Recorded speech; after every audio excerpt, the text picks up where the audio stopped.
Yeah, I mean, that's good. I mean, we're touching on a lot of different topics here. I mean, like we just said about, I mean, how could we, if you're not, how could we not celebrate the birth of Christ? And in celebrating Christ's birth, we're celebrating birth and we're celebrating Now, life, which practically, if you you is, see, yeah, yeah, if you it, travel to Africa, if you travel to yeah, India, you yeah, can still find people, a good number of people, if you travel in countryside and places like that, they have no idea, no record of their birth date. yeah. If you ask them when your parents were born, they have no idea. If you ask them when you were born, no idea.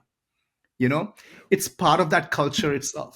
Yeah, and no, it's interesting because this is one of there is no Jewish tradition like like in ancient Judah. There is no tradition of birth dates, right? In biblical Judaism, right?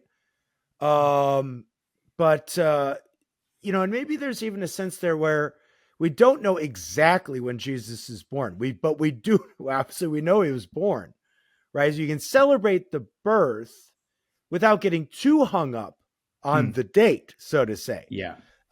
Church, took a best guess using this Jewish tradition early on, placed it at December 25th. Didn't have to be on December 25th, right? Didn't have to be.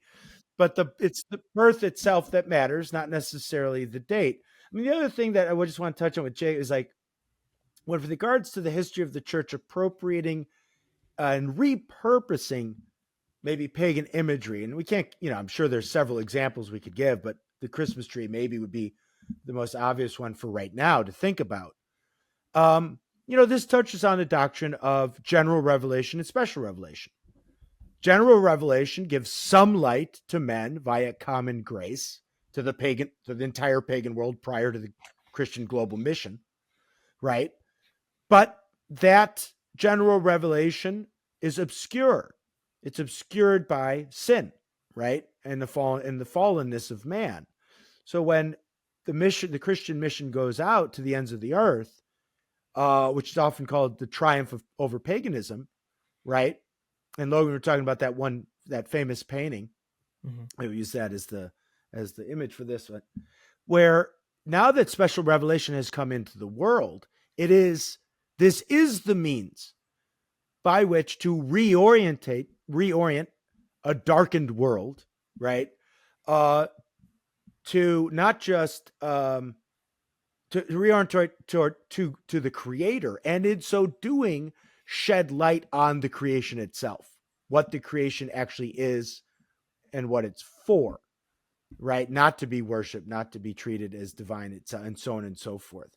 So, yeah, and I think that was actually that was carried out.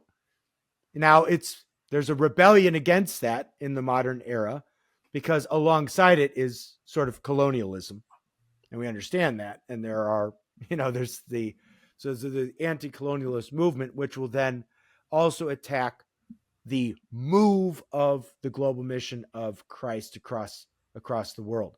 But we would want to maintain and defend the plan of salvation of God in history through the church going into the pagan world, east, west, north, and south, and bringing the special revelation of Christ to pagan cultures that had some light, but not the full light of God.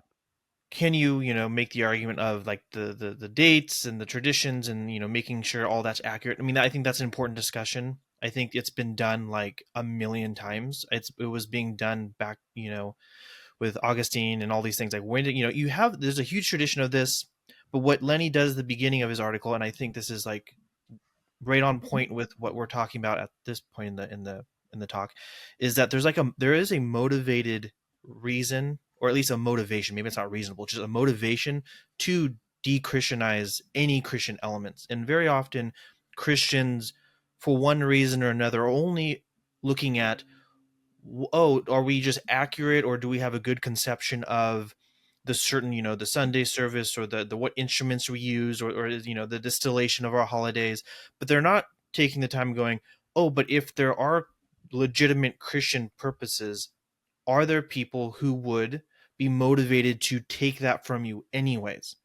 And this is where I even think, like, once you defend the idea, and I think you can, that there's no pagan origins to the assignment of the date, you can also just make the other argument that, like, even if it was, imagine it was the case that we found a legitimate pagan holiday that celebrated Saturn or Jupiter or Mercury or any of these deities on that date. It, maybe, Hermes came down the through the front door and dropped off a couple packages or something. Even if that was the case, it looked identical. I still think there's an argument to say that Christians can come in and say, this is total garbage. These gods aren't real. And we're going to just wholesale just take all of it. We like the holiday. We think gift giving's good. We don't like Hermes. He's out the window. We don't like Jupiter. We don't like these people. We're going to boot them all out. We'll do the Christmas tree. We'll do the, maybe angels. We'll say there was a pagan origin to angels. Like just give it all to them. I think there's a good argument that Christians are able to come in legitimately and say, hey, we're taking this over and we're going to move on with it. And we don't owe anything for doing that. And this is where you talked about the anti-colonialism stuff. It always goes one way. Like, and I'll defend this because I went through the journals of Columbus and all this stuff, and I would get into these arguments and these opinion sections and go through. I'm like, okay, so like, there's always, you shouldn't go into, and kill all these people and blah, blah. I get that. But then it's like, well, what about this civilization who was like, sacrificing humans? Like, is that cool? And they're like, well, no. I'm like, oh, so the civilization that came in and killed all those people, those are wrong. That's wrong. They're like, well, so it's always like motivated anti-colonialism, and it's always against like the Christian movement. You don't see the anti-colonialism of the Aztecs and the Mayans. It's the anti-colonialism of the Spanish. It's never the anti-colonialism of like the Indians and the Chinese. And so it's the Christians who came over in their boats and opened Japan up for trade. That was the bad side. So so the argument about motivation to dismantle Christianity is just fallen by the wayside. My favorite example of that was, and Jacob will appreciate this, was when the British started ruling over India in the early 1800s. The first Solicitor General was Lord William Bentinck, Governor General of India, came in 1828. And one of the first things that he did was he passed a law banning sati, which was the practice of, if a person died, his wife would be sacrificed at the same time. And the rulers of the various areas came to him and says, you don't understand, Lord, we have this tradition. This is part of our heritage. This is part of who we are. We have a tradition that if the man dies, his wife needs to die as well. And Bentinck's answer, I thought, was perfect. He goes, well, we have a tradition in my country as well. Our tradition is we hang those that burn the wives of people who died. So if you want to practice your tradition, that's fine, but we will practice ours as well. And that pretty much stopped that process from happening. So it's that kind of thing. Now, no, I mean, I agree. I mean, like the whole anti-colonialist movement, which maybe really starts to ramp up post World War II.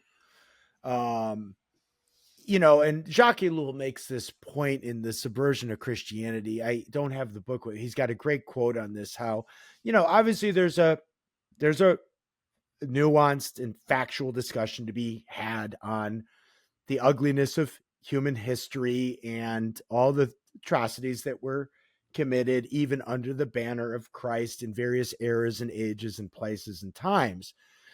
But that's, and you can make that criticism, you make that critique, and it certainly has been done. But then the corollary to that is not the myth of the noble savage either, and is that what happened during colonialism was this domination of all of these, peace-loving kingdoms and empires.